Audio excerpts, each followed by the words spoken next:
There is no boat that can go up high without a strong wave. A strong wave must come and hit the boat. The moment it goes boom, the boat goes up. It goes up. It doesn't sink. It goes up to show that this pressure wave, it needs it to go up and to show forth its strength and balance. So Jesus was on the cross with waves coming. Betrayal. It keeps on going up. Going up. Imagine betraying a man and then you die before him. You betrayed yourself. Don't worry about those who betray you. You are a Christian. You are a Christian. That's the works of the cross. There must be betrayers, backstabbers, persecutors, so that you can go up and look at them like this. Hallelujah. I love the statement which Isaiah said. He said, Lord, who can believe our report? Meaning, it's not an ordinary report. We come with something that people cannot believe in. Because Isaiah asked God, who can believe? And Jesus was not yet crucified. Jesus was not yet in the world. He was not even born. But the prophet Isaiah said, Lord, who will believe this message? God giving him a message that makes him to ask, if I tell them about the man who's dying for others, who can believe our report? Understand your report. It might not yet make a meaning. Something might not be seen with physical eyes, but there's a report behind that God has prepared. And those who are in the Spirit will discern it. Those in the Spirit will be able to interpret what God is doing before it manifests physically. You can be with people who fail to discern, who fail to see, and they end up being caught up in the trap of a wrong report. Who can believe our message? Not my message.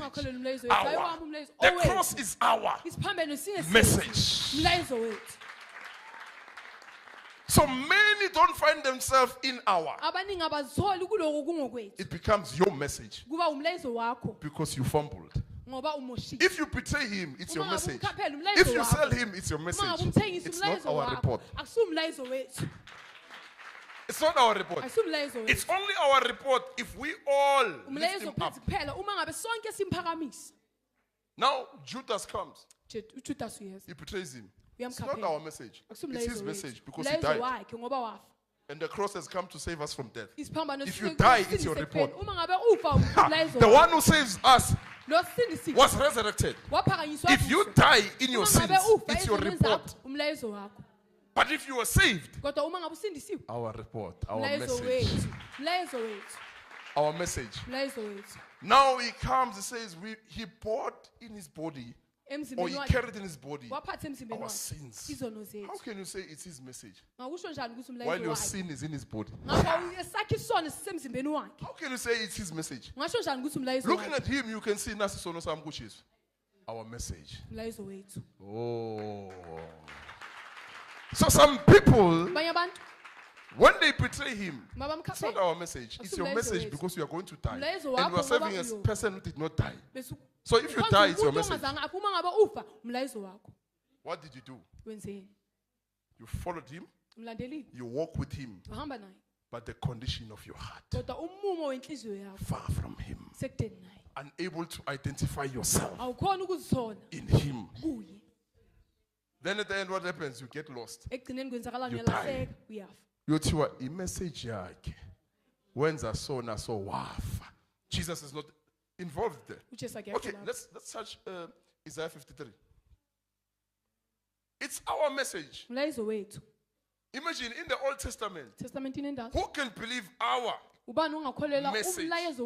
Not his message. He's not yet born. But Isaiah says our message. uJesu akakazalwa akashayawanga akathengiswanga akabhethwe mara umlayezo wethu Nkosi ubani uzokholwa cabanga ukutshela ukuthi kunendoda ekufele uyaqala uthini ayikho lento yakho kunomuntu ongafela omunye umuntu because you still carry your own message. You are not yet drawn to our message. Or brought to our message. Let's go, read.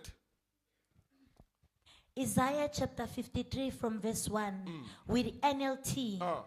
Who has believed our message? Who has believed? The message has not yet manifested. The true meaning has not yet come. He's still hidden. He's not born yet.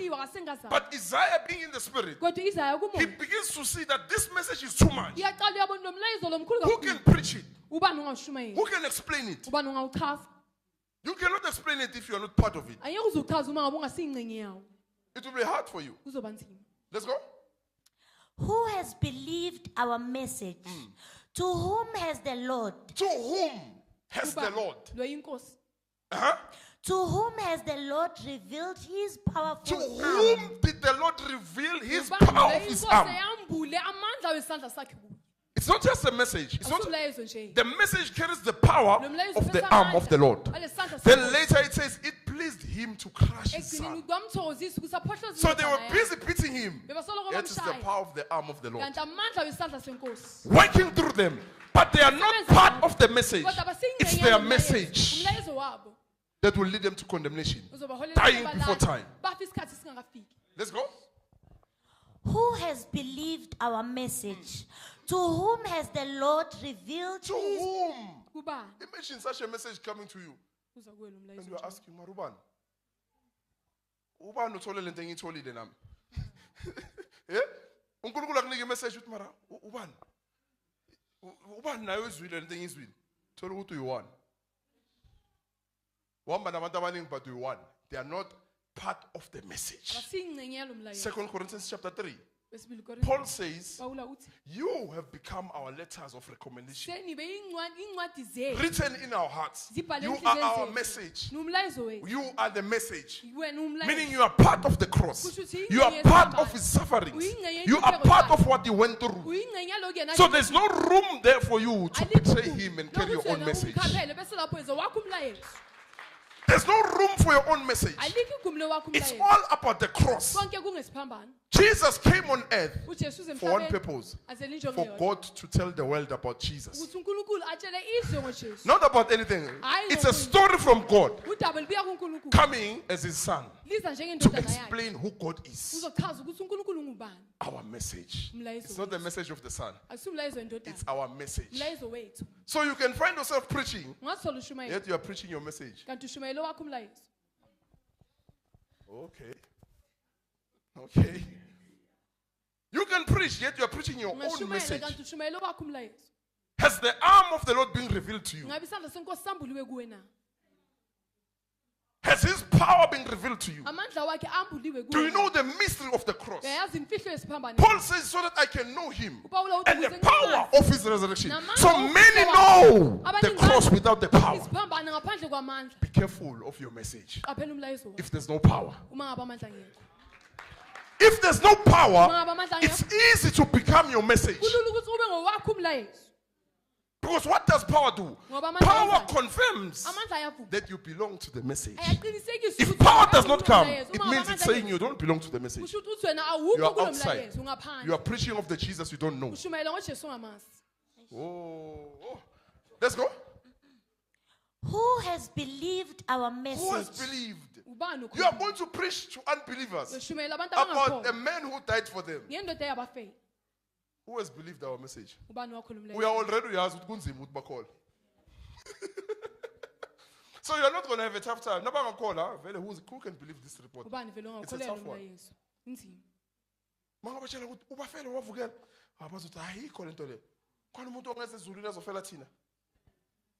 Our message. Our message. Let's go. Who has believed our message? Who has believed that? It means abakholwanga. Isayishunyayela but abakholwanga. Ayikashunyayela but already izayuda ubani yokholwa. Meaning already there are people who are carrying their own messages. So they are ready not to welcome our message. Even though he's going to come on earth, there are those who cannot receive him or his message. Let's go. To whom has the Lord revealed his powerful arm? His powerful arm. Verse 2. My servant grew up in the Lord's presence. My servant grew up in the Lord's presence.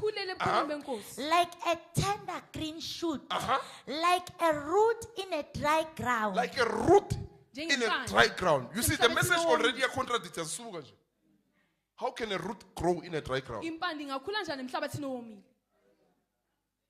Who's a dry ground?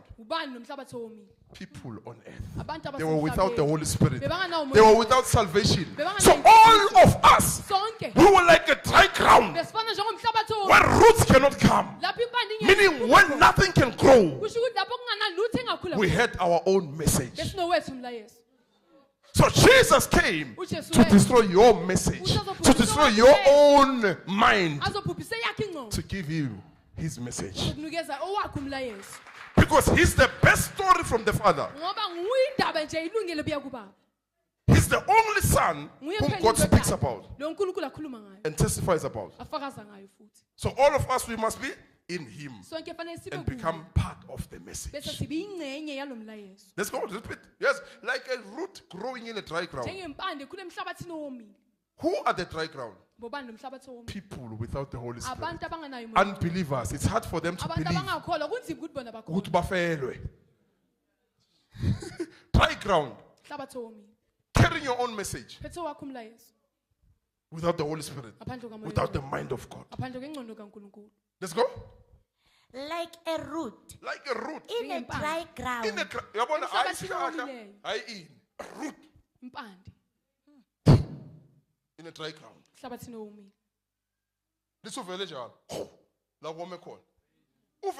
Jesus was born where? In the world. The world was dry. So God loved the world that he gave with his only begotten Son. He gave with his seed, his root, out of a dry ground. He grew. He was born. But who can believe our message? Who can believe our message?